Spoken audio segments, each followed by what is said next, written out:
جب ماہ سیام رمضان المبارک جلوہ گر ہوتا ہے، جنت کے 8 دروازے کھول دیے جاتے ہیں، جہنم کے دروازے بند کر دیے جاتے ہیں اور شیاطین جکڑ دیے جاتے ہیں۔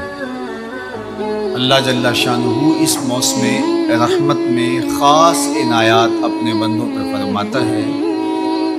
ایک نفل ادا کرنے سے فرض ادا کرنے کا ثواب ملتا ہے اور ایک فرض ادا کرنے سے 70 فرائض ادا کرنے کا ثواب ملتا ہے۔ اسی طرح راہ خدا میں 1 روپیہ دو گے تو 70 روپے خرچ کرنے کا ثواب ملے گا۔ اسی طرح باقی نیکیاں بھی جتنی بھی ہم کرتے ہیں، وہ ایک نیکی کریں گے تو 70 گنا اجر ماہ سیام میں ہمیں نصیب ہوتا ہے۔ اس لیے اہل ایمان کا یہ طریقہ ہے کہ وہ اس مہینے میں کثرت کے ساتھ تلاوت کرتے ہیں، کیونکہ ایک مرتبہ اگر قرآن مجید پڑھ لیا تو 70 مرتبہ قرآن مجید پڑھنے کا ثواب نصیب ہوگا۔ ماہ سیام میں چونکہ شیطان بندھا ہوا ہوتا ہے، تو ہم اپنے آپ کو نیکی کی طرف اگر لانا چاہیں تو اتنی رکاوٹیں نہیں ہوتی جتنی عام دنوں میں ہوتی ہیں، لیکن اس کے باوجود بہت سارے لوگ ہیں جو رات کو بڑا پکا ارادہ کر کے سوتے ہیں کہ میں صبح وقت پہ اٹھوں گا اور نوافل بھی پڑھوں گا اور نماز بھی ادا کروں گا، لیکن جب صبح ہوتی ہے تو انہیں یا تو جاگ نہیں آتی یا نیند سے بیدار ہو جاتے ہیں، بستر سے اٹھا نہیں جاتا۔ جبکہ وہی شخص انہوں نے صبح سبزی منڈی جانا ہو تو چھلانگ لگا کے اٹھتے ہیں اور سبزی منڈی پہنچتے بھی ہیں۔ سستی طبیعت کا کسل نہیں ہوتا۔ عمومی طور پہ ہم اپنے آپ کو بیمار تصور کر لیتے ہیں اور سستی اور کسل کا نام دے کر کے، بہانہ دے کر کے ہم کہتے ہیں کہ بس کیا کریں، ہم تو ارادہ کرتے ہیں روز لیکن ہم سے اٹھا نہیں جاتا، بس طبیعت اس طرح کی ہے، کسل ہے، سستی ہے۔ یہ بات ذہن میں رکھیے گا کہ ارادہ کرنے کے باوجود بھی صبح جب ہم اٹھ نہیں پاتے یا کوئی بھی نیکی کا کام ہم کرنے کا ارادہ کرتے ہیں تو ارادہ کرنے کے باوجود ارادہ ہی رہ جاتا ہے، ہم کر نہیں پاتے، تو اس کا سبب یہ ہوتا ہے کہ بہت سارے ہم گناہ کر چکے ہیں اور ان گناہوں کی وجہ سے ہم نیکی کی توفیق نہیں پاتے۔ حضرت حسن بصری رضی اللہ تعالی عنہ نے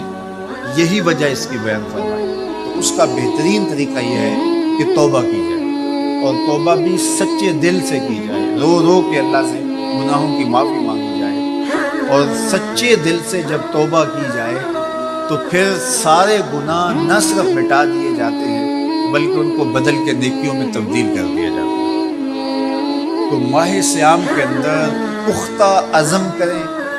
اور اس عزم کو عمل کی شکل دینے کے لیے سچی توبہ کریں کہ ہمارا یہ رمضان اس طرح سے گزرے، یہ مہینہ اس طرح سے بسر ہو کہ ہم اس مہینے میں اللہ تعالیٰ کی قربت حاصل کر لیں، ہم گناہوں سے پاک ہو جائیں اور ہم جو ثمرات ہیں، جو فوائد ہیں اس مہینے کے، وہ ہم سمیٹ سکیں۔ تو یہ وہ مہینہ ہے جس کے انتظار میں میرے اور آپ کے آقا و مولا اپنی آنکھیں لگائے ہوتے تھے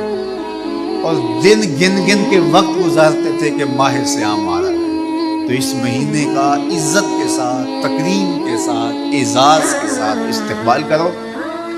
اور اس کو پلکوں پہ بٹھاؤ، اس کو دل پہ بٹھاؤ۔ اس مہینے کی تکریم یہ ہے کہ اس میں ہر برا کام چھوڑ دیا جائے۔ اگر کوئی شخص برا کام نہیں چھوڑتا اور روزے رکھتا ہے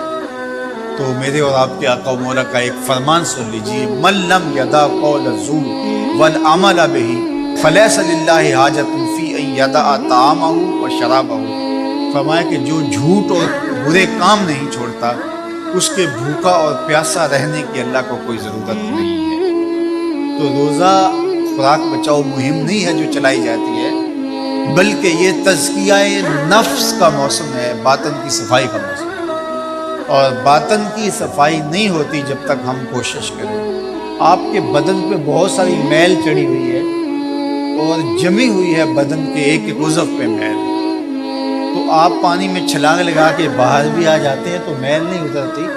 چلو کچھ نہ کچھ فرق تو ضرور پڑ جاتا ہے لیکن میل نہیں اترے گی۔ میل کب اترے گی؟ جب آپ اپنے بدن کو مل مل کے اس کے اوپر صابن لگا کر کے اچھی طرح سے اس کو جب اتاریں گے محنت کوشش سے، تو پھر آپ کا بدن مہک جائے گا، ہلکا پھلکا ہو جائے گا، میل اتر جائے گی۔ یہ موسم رحمت ہے، اللہ کی رحمتوں کا می برسے گا، اس سے کچھ نہ کچھ فائدہ تو ہوگا ہی، لیکن حقیقی فائدہ وہی حاصل کرے گا جو اپنے گناہوں کو مل مل کے دھوئے گا اور اپنے آپ کو صاف کرنے کی کوشش کرے گا۔ تو اپنے من کے میل اتارنے ہیں، اپنے باطن کے میل اتارنے ہیں، اپنے اعمال کی درستگی کی کوشش کرنی ہے۔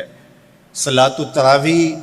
مسجد میں نہیں آ سکتے تو گھروں میں پڑھ لیجئے، جس طرح بڑی عمر والے لوگوں کو، بیمار لوگوں کو کہا گیا کہ آپ گھروں میں پڑھ لیں، بچوں کو کہا گیا، لیکن چھوڑیے گا نا، یہ رمضان المبارک کا خاص عمل ہے۔ آج کل دین بیزار طبقہ